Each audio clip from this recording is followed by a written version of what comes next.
제가 몇 가지 발언을 준비했는데 우리 다른 최고위원들께서 대체적으로 다 미리 지적을 해주셔서 다른 말씀을 좀 드리도록 하겠습니다. 지금 공천을 놓고 우리 더불어민주당의 공천이 사천이니 측근 공천이니 무슨 친명 공천이니 이런 얘기들이 많이 나옵니다. 정부 아니 여당의 이런 엉터리 지적도 문제지만 이걸 확대 재생산할 뿐만 아니라 여당의 이런 허위 가짜 주장의 근거를 만들어주는 가짜 뉴스를 만들어내는 일부 언론의 이 잘못된 행태도 정말로 심각합니다. 아까 서원석 최고께서도 지적을 했지만 41명의 친명 공천 내용을 제가 아침에 읽어봤는데 개인적으로 참 고맙기는 합니다만 친문, 친명 뭐 이런 식으로 구분할 때 과연 이게 언제부터 갑자기 친명으로 분류됐지? 이런 생각이 들었습니다.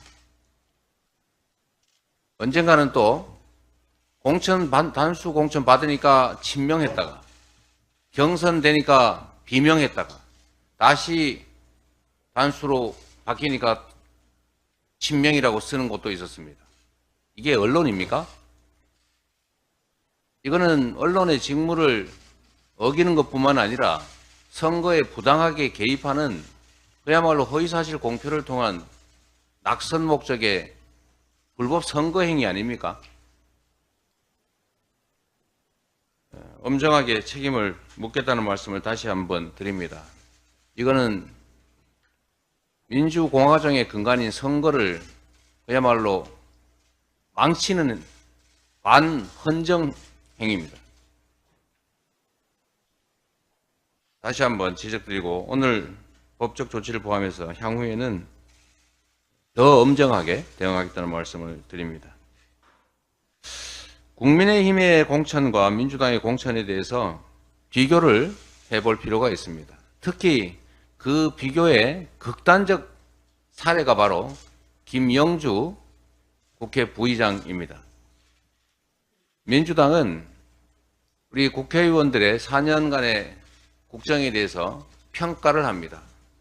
엄정한 기준에 의해서 객관적으로 평가한 결과 김영주 국회의원은 민주당이 그리고 국민들이 혐오해 마지 않는 소위 채용 비리 혐의에 대해서 소명을 제대로 하지 못했습니다. 그렇기 때문에 이미 정해진 기준에 따라서 공직자 윤리점수에서 50점을 감점했던 것이고 그래서 배정된 점수 50점이 0점으로 된 것입니다. 주관적 평가를 한 것이 아니라 객관적인 정량 평가였습니다.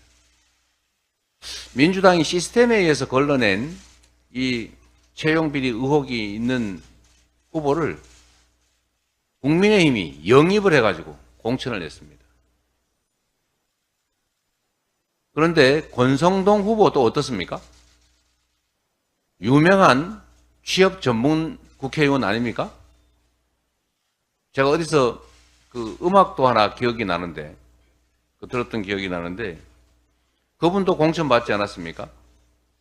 국민들에게 취업시켜 주시려고 권성동, 김영주 이런 분들 공천하시는 겁니까? 이제 국민들은 그 두 분한테 줄 서면은 다 취업되는 것입니까? 뭐 이런 공천이 있습니까? 채용 비리 의혹 그런 점에 대해서는 걸러내야 함에도 오히려 영입까지 해가면서 공천하는 국민의힘 과연 제대로 된 공천인지 우리 국민들께서 판단하실 것입니다.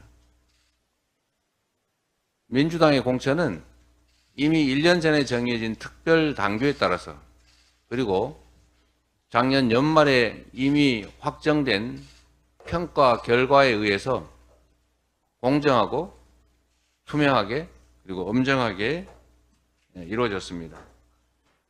그 결과로 참으로 안타까운 일이지만 역량 있는 민주당의 다선 중진 의원들 상당수가 두 자릿수에 이르는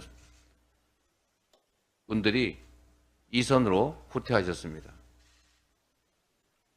불출마하신 분도 계시고 경선에서 아깝게도 안타깝게도 패배하신 분도 계시고 또 경선안에서 배제되신 분도 계십니다. 현재로서는 11분에 이릅니다. 참으로 안타깝고 가슴 아픈 일이긴 합니다만 새로운 신진 기회들에게 기회를 드리고자 하는 우리 국민들의 바램을, 변화와 혁신 공천에 대한 우리 국민들의 기대를 반영한 것입니다. 이 과정에서 불가피하게 갈등이 발생합니다. 그 갈등은 변화를 위한 불가피한 진통임에도 그 진통을 마치 부당한 탄압이나 부당한 결과인 것처럼 또 내부에 엄청난 내홍과 분열인 것처럼 이렇게 왜곡 조작해서야 되겠습니까?